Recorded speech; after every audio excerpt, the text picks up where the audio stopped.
In this segment, we focus on the economic policies of the president's 100 days after he took office. And to do that with us, Olushola Olowoyeye, insurance expert, joins us to analyze the 100 days of the president in office. Thank you for joining us. Good morning, Olushola. Thank you so much for having me on your show this morning. Well, let's get the ball rolling. On the first day the president took office, just a few minutes after being sworn in as president, he swiftly revisited the issue of subsidy and announced its removal from Premium Motor Spirits, that PMS, and that he said that, of course, said it was no longer going to pay, this administration was no longer going to pay subsidy. But this was met with varying reactions from different quarters. I'd like to know what divide you're on. Okay, thank you very much. I think that's one of the first major bold steps taken by this administration. This is something that has been hitting Nigeria for quite a long time, and starting from when President Jonathan was to take this decision, he couldn't take it. Buhari also couldn't take it, but taking that bold step of day one to start looks quite very tough, but in the long run, it is good and better for Nigeria. Yes, I'd like to know what your opinion is of the removal of the subsidy. Some people have said that it's not welcome, while others have said, well, we have to remove it whether we like it or not.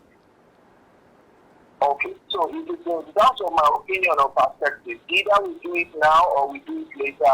At one point or the other, we have to do it. And so taking that bold step from day one to disassociate or to make sure that this does not continue is in line also with the provision that the Buhari administration have not made provision after June 30th for subsidies to continue. So, in my opinion, I think there's no better time than to do it now. But you know, the president had justified this, talking about the ever-increasing costs in the wake of drying resources, and then saying that they would rechannel the funds into better investment in public infrastructure, education, healthcare, and all of this would improve or materially improve the lives of millions. Do you see them moving in this direction, especially looking at even the palliatives that they've talked about and a lot of Nigerians have been expectant of? We know that the administration talked about giving states 5 billion naira as palliatives, but do you see them ameliorating the impact of this removal on Nigerians? Okay, so I think that has been a very tough part of the journey. As much as possible, they have tried to communicate what their plans are, but it's taken a very long time for some of the plans to materialize, and I won't say they've done very, very well in that regard. And so it's important that going forward, from these 100 days, that they need to communicate much more. And I think this led to Mr. President himself addressing the whole nation within the 100 days in office, when the issue of strike and riots, because we are not getting responses as expected, and the palliatives are not coming on time. So this administration needs to do better in communicating their plans and putting them into action. So this will help better to manage things. But you didn't say anything about the 5 billion naira given to states as palliative. I know that has also raised uproar in different quarters. Okay. Now, I'm sure this is one of the outcomes of the president's address, when he made mention that 5 billion will be made available to every state. And as we speak, I think it's only about 2 billion that has been released because the economic minister came back to address the nation, saying that they can't release everything at once to manage inflation. So 2 billion is what has been released so far. And we've seen states launch their palliative moves. I think Lagos State, Ogun State, and I think Oyo State have made moves in this regard. So I want to believe that better communication and carrying people along ahead of time will really will help. Well, in July, there was an announcement of presidential interventions to address key concerns of manufacturers and other stakeholders regarding some recent tax changes. Then we saw the president's special advisor on special duties, communications and strategy, Dele Alake, briefing House reporters and disclosing that the president has signed 4 executive orders. Let's break down some of these executive orders. For instance, the Finance Act, which was supposed to be effective as at May 2023, but was then deferred to September 1, 2023 to ensure adherence to the 90 days minimum advance notice for tax changes as contained in the 2017 National Tax Policy. What do you make of that intervention? Okay. Now, these are one of the few quick wins that this administration has been able to achieve within the first 100 days.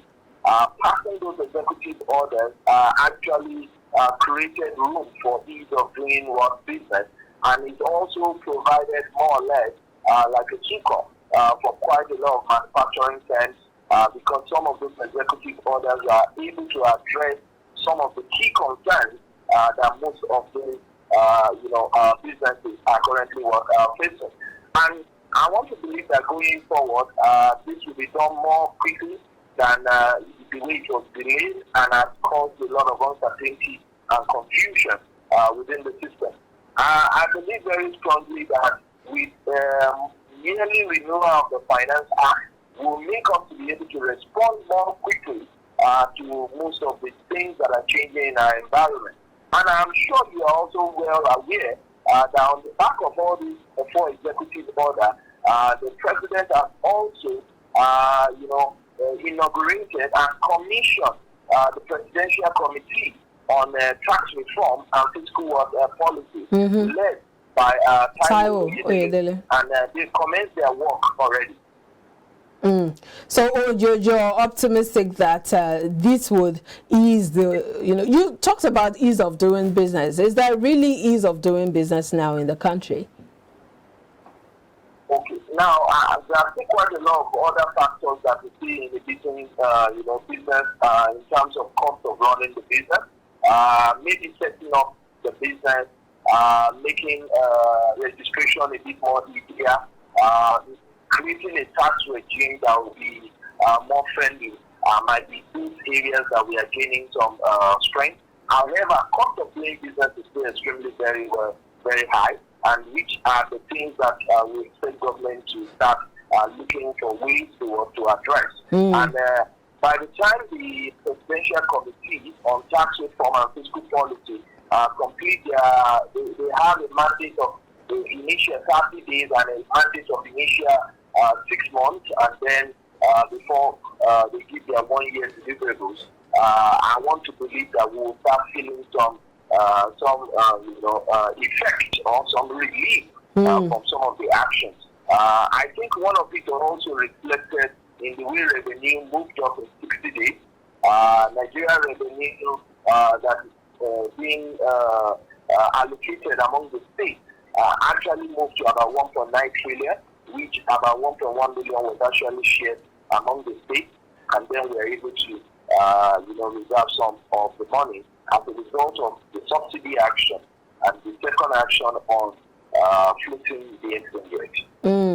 Well, quite interesting. A lot to look forward to, especially as Taiwo Oyedele, that's the president of that tax reform committee, talked about the fact that this administration isn't looking at increasing taxes, but bringing in more people into the tax net and taxing those who are not paying their taxes as and when due.